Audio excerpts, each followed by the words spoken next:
community, connection, and legacy. The little sisters you've saved grow up, live full lives, and eventually surround you on your deathbed. Your hand now held by many others as you pass away. It creates a perfect visual metaphor that directly counters the isolation experienced throughout the game. You die not alone in the depths of a failed utopia, but surrounded by the lives you chose to preserve. This conclusion brilliantly inverts the horror of Bioshock.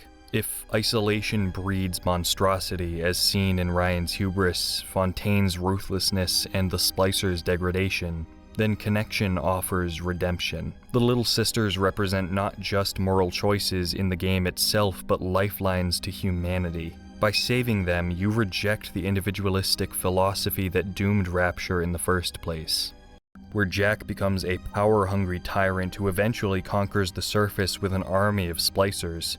Could not be starker. One path leads further into isolation and monstrosity, and the other reconnects with humanity's collaborative nature. Salvation comes not through power gained in isolation, but through sacrifices made for others. We were wrong about Bioshock. For many years, people characterized it primarily as a first-person shooter with philosophical window dressing, or a political critique of objectivism. While these readings have merit, they miss the game's fundamental nature as a title that shows isolation as the true source of terror. Bioshock's underwater city isn't just a novel setting. It's a psychological crucible that strips away societal constraints and forces players to confront who they truly are. The game's memorable moments, the bathysphere descent, the first encounter with a Big Daddy and Little Sister, the Would You Kindly revelation, all share a common thread. They deepen the player's sense of isolation while questioning the nature of choice and identity.